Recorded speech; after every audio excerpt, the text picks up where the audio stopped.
इस शेर के साथ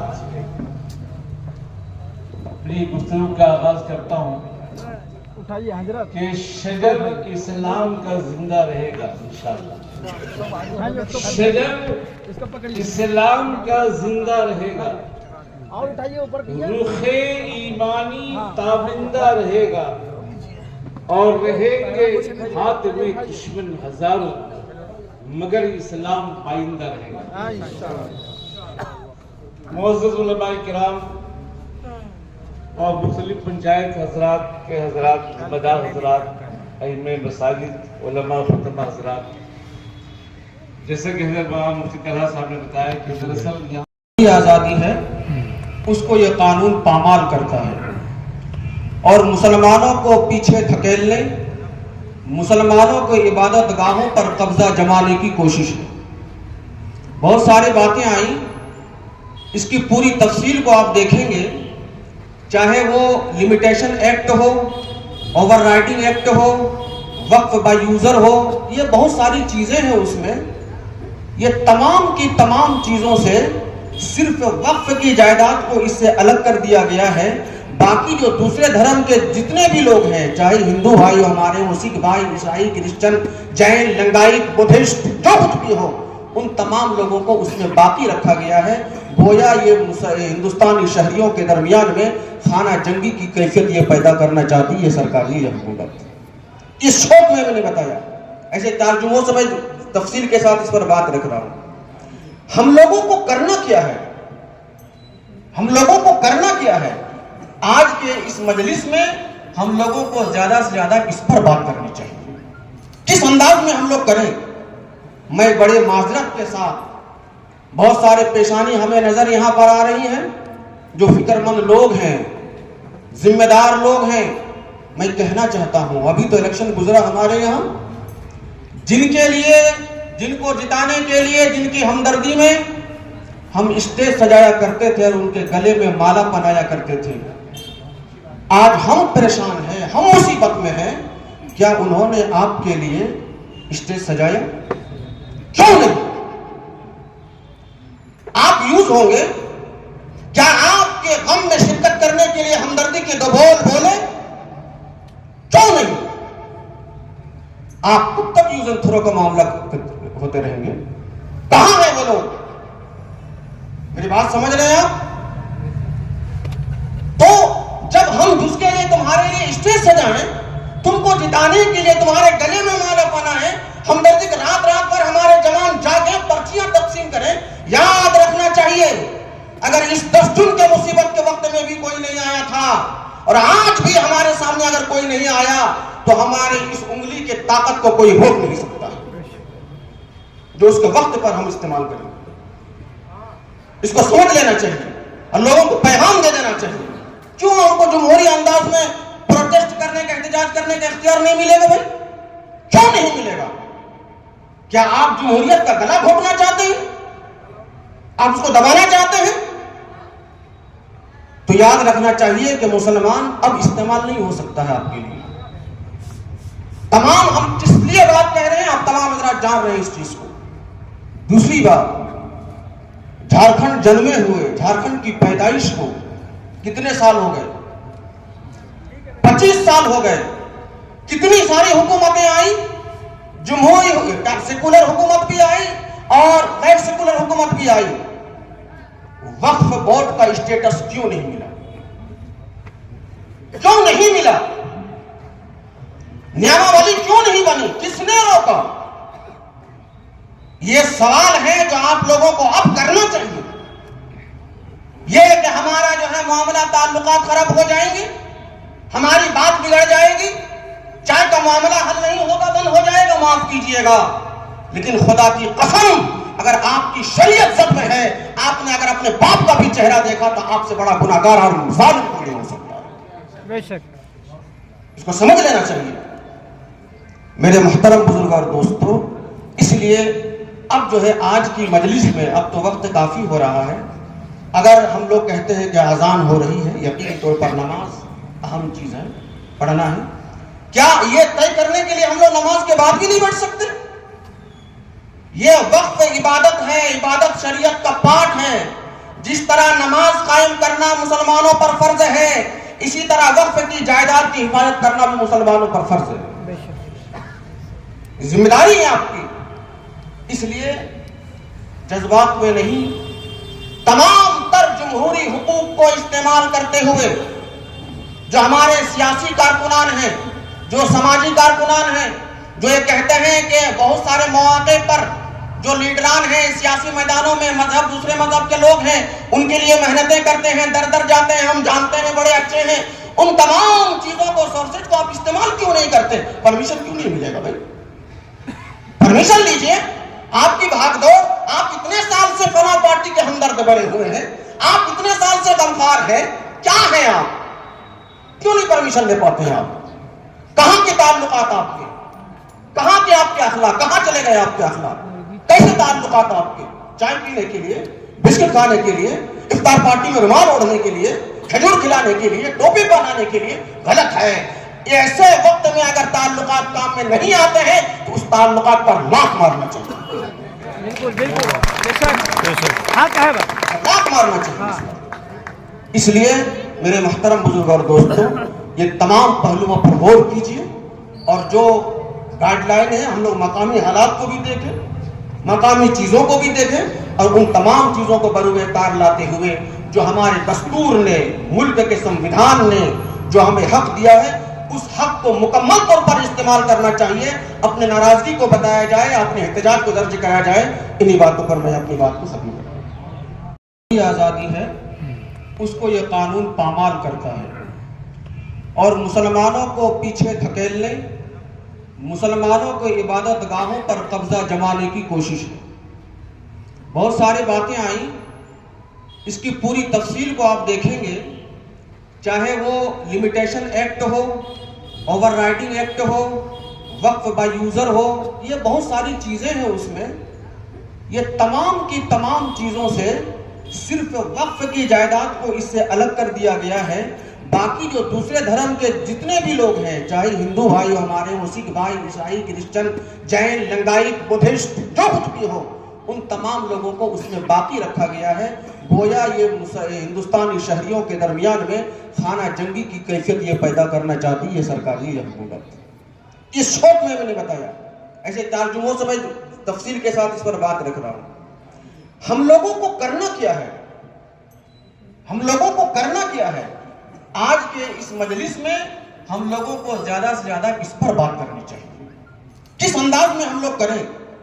मैं बड़े माजरत के साथ, बहुत सारे पेशानी हमें नजर यहां पर आ रही हैं, जो फिक्रमंद लोग हैं, जिम्मेदार लोग हैं, मैं कहना चाहता हूं, अभी तो इलेक्शन गुजरा हमारे यहां, जिनके लिए, जिनको जिताने के लिए, जिनकी हमदर्दी में हम स्टेज सजाया करते थे और उनके गले में माला पहनाया करते थे, आज हम परेशान हैं, हम मुसीबत में हैं। क्या उन्होंने आपके लिए स्टेज सजाया? क्यों नहीं?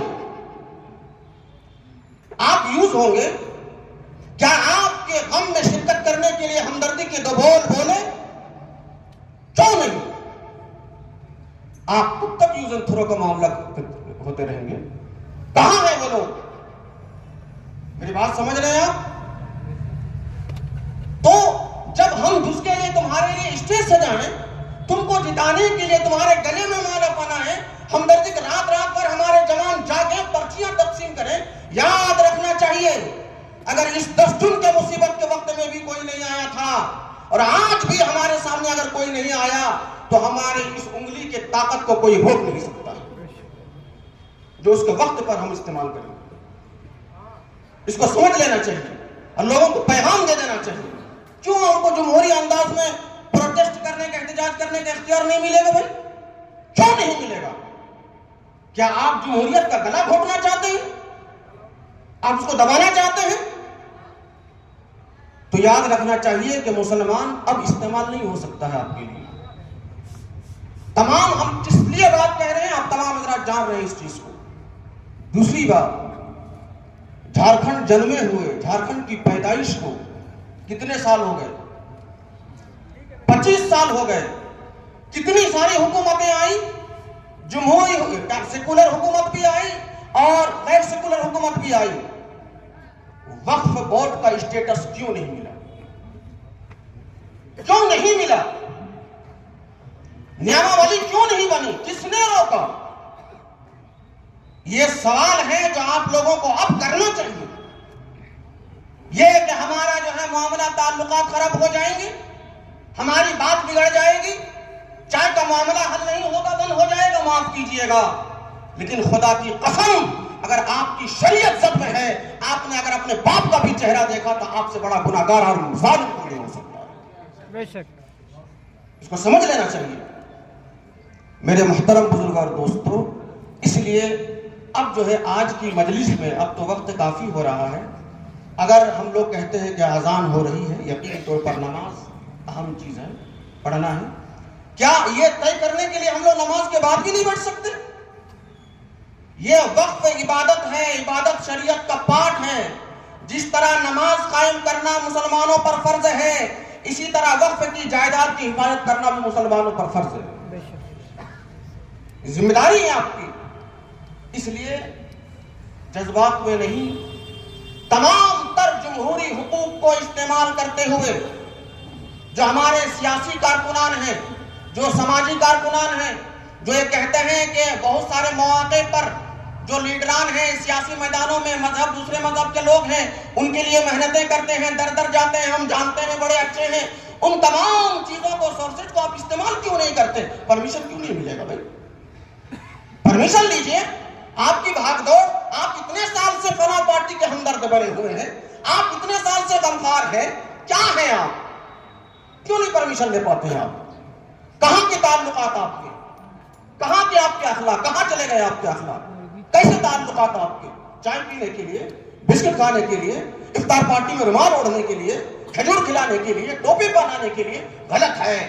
ऐसे वक्त में अगर ताल्लुकात काम में नहीं आते हैं तो उस ताल्लुकात पर लात मारना चाहिए। बिल्कुल बिल्कुल, हाँ कहे लात मारना चाहिए। इसलिए मेरे मोहतरम बुजुर्ग और दोस्तों, ये तमाम पहलुओं पर गौर कीजिए और जो गाइडलाइन है, हम लोग मकामी हालात को भी देखें, मकामी चीजों को भी देखें और उन तमाम चीजों को बरूए कार लाते हुए जो हमारे दस्तूर ने, मुल्क के संविधान ने जो हमें हक दिया है, उस हक को मुकम्मल तौर पर इस्तेमाल करना चाहिए। अपने नाराजगी को बताया जाए, अपने एहतजाज को दर्ज कराया जाए। इन्हीं बातों पर मैं अपनी बात को खत्म करता हूं। मैं भी मौजूद था, अल्हम्दुलिल्लाह, मुझे नाज और फख्र है। हजरत मौलाना अबुल हसन अली नदवी रहमतुल्लाह सदर से मुस्लिम मसला बोर्ड के और हजरत मौलाना मिन्नतुल्लाह रहमान रहमतुल्लाह जनरल सेक्रेटरी से सुप्रीम कोर्ट ने शरीयत के खिलाफ फैसला दिया, कुरान के खिलाफ फैसला दिया, हिंदुस्तान के तमाम मुसलमानों ने रद्द किया कि हम सुप्रीम कोर्ट का फैसला नहीं मानेंगे। अगर शरीयत के खिलाफ फैसला होगा, कुरान के खिलाफ फैसला होगा, हम सुप्रीम कोर्ट के फैसले को नहीं मानेंगे। और मुझे ये भी अच्छी तरह याद है कि जब हजरत मौलाना मिन्नतुल्लाह रहमानी रहमतुल्लाह अलैह ने मजमे से खिताब करते हुए कहा कि सुप्रीम कोर्ट का फैसला जो है कुरान के खिलाफ है, शरीयत के खिलाफ है, इसके खिलाफ तुम्हें आवाज बुलंद करनी है। अल्हम्दुलिल्लाह 7 लाख का मजमा सारे हाथ खड़े हो गए। अल्हम्दुलिल्लाह मैंने आंखों से देखा। आज उसमें कहा ये कभी ये नहीं कहना है, एक गलती कर गए आप बाबरी मस्जिद के मामले में, ऐसी गलती दोबारा नहीं करनी। एक नुक्ते की बात बताना चाहूं, सुप्रीम कोर्ट ने हुकूमत से हल्फनामा मांगा था 1 हफ्ते के अंदर, और मालूम है आप कल हल्फनामा जो दाखिल किया उसमें क्या लिखा? उसमें हुकूमत ने ये कहा है कि ये जो हमने कानून बनाया है, सुप्रीम कोर्ट को कोई हक नहीं इस फैसले को रद्द करिए। वार्निंग दी है सुप्रीम कोर्ट को, सुप्रीम कोर्ट को हुकूमत ने वार्निंग दी है कि गलती मत कीजिएगा। ये जीपीसी के जरिए से कानून बना है, राज्यसभा में बना है, लोकसभा में बना है, इसलिए गलती मत दोहराइएगा। इसको आप मुस्तरद नहीं कर सकते। अब अंदाजा फरमाइए, ये हुकूमत कह रही है। और दूसरी जो खतरनाक बात यह है, जो पूरे हिंदुस्तान के मुसलमानों कुछ लोग ये मुस्लिम राष्ट्रीय मंच और बहुत सारे लोग, ज़ख़ीर लोग जो अपने मफाद के लिए महलों में घूम रहे हैं, इलाकों में घूम रहे हैं कि ये जो कानून बना है मुसलमानों का फ़ायदा है, मफाद है इसमें, ये झूठ है, ये फ्रेब है। सुप्रीम कोर्ट में कल हुकूमत ने कहा है कि हमने जो कानून बनाया है इससे मुसलमानों को फ़ायदा होगा और मुसलमानों को भलाई होगी। ये खतरनाक सूरत है। मैं अर्ज ये कर रहा हूँ कि एक बात गलतफहमी निकालना चाहता हूँ। जब all India Muslim personal board का नाम आता है तो उसमें जमीयत उलमा भी है, जमात इस्लामी भी है, अहले हदीस भी है, इमारत शरिया भी है और शिया हजरात भी है, सारी तंजीमें उसमें शामिल है। All India Muslim personal board मुसलमान का मुस्तक़िल प्लेटफॉर्म है अल्हम्दुलिल्लाह। और जब जब इस मुल्क में कोई तहरीक चली है मुस्लिम पर्सनल बोर्ड ने चलाया है और आपको बड़ी खुशी हासिल होगी कि अल्हम्दुलिल्लाह all India Muslim personal board के तहत पूरे हिंदुस्तान में बड़े बड़े प्रोग्राम हो रहे हैं, बड़े अहम प्रोग्राम हो रहे हैं। मुसलमानों में बेदारी आई है और हमेशा एक बात ध्यान में रखिए अपने मुक़र्रिर हज़रात से, कभी कभी मुसलमानों को मायूस करते हैं, मुसलमानों को डांटते हैं, तुम सोए हुए हो, इस तरह की बात नहीं करना चाहिए। अल्हम्दुलिल्लाह एक बात ध्यान में रखनी चाहिए कि मुसलमान बेदार हो चुका है, पूरे हिंदुस्तान का मुसलमान अल्हम्दुलिल्लाह बेदार है कि ये वक्फ जो कानून बना है ये गलत है, शरीयत के खिलाफ है। एक बात और ध्यान में बदगुमानी डाली जाती है, मैंने मुसलमानों को कहते हुए सुना है, ये गलत फहमी दूर होनी चाहिए। वो हुकूमत ये कहती है कि वक्फ बोर्ड ये शरीयत का मसला नहीं है, वक्फ बोर्ड अलग चीज है और वक्फ अलग चीज है। वक्फ शरीयत का मसला है, वक्फ मजहबी मसला है, वक्फ दीन का मसला है, इसका सियासत से कोई ताल्लुक नहीं है। ये गलत फहमी फैलाई जा रही है। इसलिए मुसलमान हम लोगों को भी चाहिए कि हम मुताला करें, समझें वक्फ बोर्ड अलग है, वक्फ अलग है, वक्फ खालिस इस्लामी मसला है। अभी मुफ्ती तलहत साहब ने बात बताई आपको, मुस्लिम पर्सनल बोर्ड का प्रोग्राम जो चल रहा है 10 अप्रैल से शुरू हुआ है और इंशाल्लाह 7 जुलाई तक चलेगा। पहला प्रोग्राम 22 अप्रैल को तालकटोरा स्टेडियम में हुआ, फिर आखिरी प्रोग्राम 7 जुलाई को इंशाल्लाह रामलीला ग्राउंड में होगा। और फिर एक बात आपको खुशखबरी सुना दूं, अल्हम्दुलिल्लाह ये खुशखबरी सुनाना बहुत जरूरी था। अल्हम्दुलिल्लाह रांची में मुस्लिम पर्सनल बोर्ड के तहत एक अजीबुशान कॉन्फ्रेंस होना तय हो गया इंशाअल्लाह। अभी तारीख ऐलान नहीं हुआ है, कन्वीनर का इंतखाब हो गया है, कन्वीनर का इंतखाब हो गया है और रांची में इंशाअल्लाह पूरी रियासत का सबसे अजीबुशान इजलास होगा और सारे मुसलमान शरीक होंगे इंशाअल्लाह। और ये प्रोग्राम बन रहा है, वो जल्द तारीख आपके सामने आ जाएगी। ये मैं बरियाती जाए मस्जिद में खिताबत करता हूँ, जानते हैं 3 जुम्मे से मैं कह रहा हूँ कि 30 अप्रैल को 9 बजे से 9:15 बजे तक यानी 15 मिनट लाइट दूर कर देनी, बत्ती बुझा देनी, ब्लैकआउट। ये सिर्फ हमारे और मुफ्ती अनवर साहब और वहाँ तस्वीर साहब कहने से नहीं होगा। आज से नौजवानों की टीम बनाइए, एक टीम बनाइए नौजवान, हर मोहल्ले में, हर इलाके में, और एक एक घर वाले से मिलना है। औरतों को बताना है, मर्दों को बताना कि ये सूरत हाल है, ये हमारी जिंदगी और मौत का मसला है, मामूली बात नहीं है। वक्फ का तहफ़्फ़ुज़, वक्फ को बचाना जिंदगी और मौत का मसला है, इसको हल्के अंदाज में लीजिएगा। हमने ऐलान यहाँ कर दिया, आप नौजवानों को तहरीक चलानी होगी, आमादा है इंशाअल्लाह, तैयार है। हर मोहल्ले में ये तहरीक चलनी चाहिए, हर घर में ये पैगाम पहुंचना चाहिए कि 9 से 9:15 तक 15 मिनट आपको लाइट बिल्कुल दूर कर देनी है, बिल्कुल मोहल्ले को अंधेरा कर देना करेंगे इंशाअल्लाह। ये खामोशी ये एहतजाज है। ये 3 चीजें ऐसी हैं जो मरने के बाद भी काम आने वाली हैं। एक ये कि हमने जो दुनिया में अमल किया है और नेक साले औलाद जो हम छोड़ के जाते हैं, और तीसरी चीज जो है वो सवाबे जारिया है। ये सवाबे जारिया को बचाने का एक वाहिद तरीका ये बताया जा रहा है कि जाहिर सी बात है ये जो सवाबे जारिया का काम जो हमारे पुरखों ने किया, हमारे आबा व अजदाद ने किया, अगर आज हम इनकी तहफ़्फ़ुज़ के लिए एक जगह जमा नहीं होते, एक जगह प्लेटफॉर्म पर जमा हो करके इसके लिए दिन रात कोशिश नहीं करते हैं, तो आने वाली नस्लें भी सुस्त हो जाएंगी और कहेंगी जब हमारे आबा व अजदाद ने इन सब चीज़ों के लिए काम नहीं किया तो हमारी भी कोई ज़रूरत नहीं है और हमें भी ये सब काम नहीं करना चाहिए। तो इसीलिए हमारी थोड़ी सी सुस्ती जो है आने वाली नस्लों को बुज़दिल बना देगी। इसीलिए ये वक्त का तकाजा है कि हम ना बुज़दिल बने और ना घर में काहली और सुस्ती के साथ बैठे रहें, बल्कि आवाज़ के साथ आवाज़ मिलाएं और ये हुकूमत वक्त को हम ये दिखा दें कि इस तरह के बिल हिंदुस्तान में ला करके हिंदुस्तानी मुसलमानों को अगर वो परेशान करने की ख्वाहिश रखते हैं तो वो कभी भी इंशाअल्लाह कामयाब नहीं होंगे और हम कभी भी इन चीज़ों को कभी भी कामयाब नहीं होने देंगे। और इस तरह की आगे भी इंशाअल्लाह कोशिश जिस तरह की हमसे कही जाएगी हम उस तरह की कोशिश करेंगे और अपने तहफ़्फ़ुज़, अपने ईमान की बका के लिए, अपने ये जो शरीयत की बका के लिए हम हर आन और हर शान खड़े रहेंगे और इसके लिए जितनी भी कोशिशें की जाएंगी इंशाअल्लाह हम उसका साथ देंगे और आप सब बोले इंशाअल्लाह हम साथ देंगे इंशाअल्लाह। अल्लाह तबारक व तआला हम तमाम लोगों की इस अमल को कबूल फरमाए। जो दही इलाका के मुसलमान हैं, हमारे जो इंटीरियर्स के मुसलमान हैं, वो जाग चुके हैं और तरह तरह का प्रोग्राम कर रहे हैं। अभी कुछ दिन पहले ही एक प्रोग्राम बलसुकरा के मदरसा ग्राउंड में हुआ था।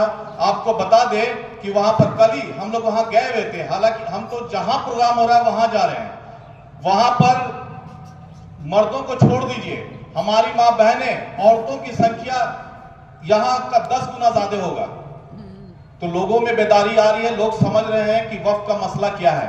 अगर हम अभी नहीं जागेंगे तो कब जागेंगे? मुसलमानों, अगर तुम जिंदा हो तो जिंदा होने का सबूत पेश करो। इस तरह से बुज़दिली, इस तरह से काहली, ये रास नहीं आएगा। हमसे हमारी जमीनें छीनी जा रही हैं। ये मामला हमारे इबादत गाहों का है। क्या हमसे जो दूसरे धर्मों के लोग हैं, उनके जो इबादत गाह है, क्या उनके कागजात को कभी मांगा गया है, कभी देखा गया है? देश में कितनी मंदिरें ऐसी हैं जो कई सौ साल पुरानी है, क्या उसके कागजात सही हैं? जो आप हमारे कागजात को ढूंढने के लिए तरह तरह के नए नए कानून को बना करके यहाँ पर पेश कर रहे हैं। वक्फ अमेंडमेंट एक्ट को जिसको हम लोग खारिज करवाना चाहते हैं, जिसको हम लोग वापस करवाना चाहते हैं, जो काला कानून है जिसको मानने के लिए मुसलमान का मर्द, औरत या कोई बच्चा भी तैयार नहीं है। ये क्यों है? ये हमारी आजादी को छीनती है। ये हर वक्त ये बताती है कि हमारा जो संविधान है उसके हर एक एक्ट का हनन, संविधान को मार रहा है, उसका कई एक्ट का हनन करता है। आप संविधान एक्ट 13 को ले लीजिए, 14 लीजिए, 16 लीजिए, 26, 30, कई सारे ऐसे एक्ट है जिसका हनन हो रहा है, जिसका कत्लेआम हो रहा है। तो ये लड़ाई सिर्फ अपने वक्त की जायदाद को बचाने की नहीं है, ये लड़ाई संविधानिक लड़ाई है और हम लोगों को संविधान के दायरे में रख करके इस लड़ाई को लड़ना पड़ेगा। आपका संविधान, हमारा जो वक्त एक्ट में जिस तरह से फेरबदल किया गया है, आपको याद दिलाना चाहेंगे, बहुत वक्त नहीं लेंगे। हमारा कॉन्स्टिट्यूशन लॉ आर्टिकल 26 क्या कहता है, आप इसको गूगल करके सर्च करके देख लीजिए। ये सारे धर्मों को हक देता है कि आप अपने धर्म को अपने तरीके से मना सकते हैं, मान सकते हैं, अपनी इबादत गाहों को वहां पर आप देख रेख कर सकते हैं और उसका देखभाल कर सकते हैं। ये सारे हक को छीनने के लिए ये अमेंडमेंट एक्ट लाया गया है। दरअसल आज जो केंद्र में जो सरकार बैठी हुई है, उसकी निगाहें वक्फ की प्रॉपर्टी में है। कई सारे भ्रम को फैला दिया गया है कि वक्फ के पास जो प्रॉपर्टी है वो आर्मी और रेलवे के बाद वक्फ के पास प्रॉपर्टी है। ये कतई ऐसी बात नहीं है। आप अगर दूसरे धर्मों के इबादतगाहों को देखेंगे या उनके मंदिरों और मठ की जमीनों को देखेंगे तो सिर्फ साउथ में जो पूरे हिंदुस्तान में जितनी वक्फ की प्रॉपर्टी है उससे कहीं ज्यादा सिर्फ साउथ में उनकी प्रॉपर्टी मिली है। तो इस तरह से ये लोग भ्रम पैदा करते हैं। जो आम नागरिक है हिंदुस्तान के, उनको गलत तरीके से प्रोपेगेंडा किया जाता है, गलत तरीके से बातों को बताई जाती है। कह दिया जाता है कि मुसलमान जहां हाथ रख देते हैं वो वक्फ की प्रॉपर्टी हो जाती है। ऐसा बिल्कुल भी नहीं है। ये जो हमारा वक्फ की प्रॉपर्टी है, ये हमारे बुजुर्ग और हमारे अपने लोगों ने दान किया है। ये अल्लाह के रास्ते में दान की गई प्रॉपर्टी है। अगर इसमें कोई भी, चाहे वो आपका सेंट्रल गवर्नमेंट हो, चाहे कोई भी इस पे गलत तरीके से निगाह डालेगा तो उसको मुसलमान कभी कतई बर्दाश्त नहीं करेगा। मुसलमानों आप जाग जाओ। हमारा एक all India Muslim personal law board है, उसका कई सारा गाइडलाइंस आने वाला है हमारे सामने। 5 तारीख को सुप्रीम कोर्ट का फैसला आने वाला है। हम नाउमीद नहीं है, हम नाउमीदी कुफ्र है, इसीलिए हम मुसलमान नाउमीद नहीं है और हम लोग उम्मीद करते हैं कि इंशाअल्लाह सुप्रीम कोर्ट का फैसला हमारे फेवर में आएगा, वक्फ बोर्ड के फेवर में आएगा। लेकिन अगर ऐसा नहीं हुआ तो मुस्लिम पर्सनल लॉ बोर्ड गाइडलाइंस तैयार करके रखी है, यह आंदोलन लंबा चलेगा। आपको याद होगा कि किसान आंदोलन किस तरह से चला था और कितने दिनों तक चला था, कितनी कुर्बानियां देनी पड़ी थी, तब जाकर के किसान जो बिल आया था वो वापस हुआ था। तो इस तरह से अगर हम लोग सोचते हैं कि कुछ जलसे कर लेंगे, कहीं पर बैठ जाएंगे, कुछ हम लोग तकरीर कर लेंगे तो हमारा ये बात सुना जाएगा और जो वक्त अमेंडमेंट एक्ट हुआ है इसको वापस ले लिया जाएगा।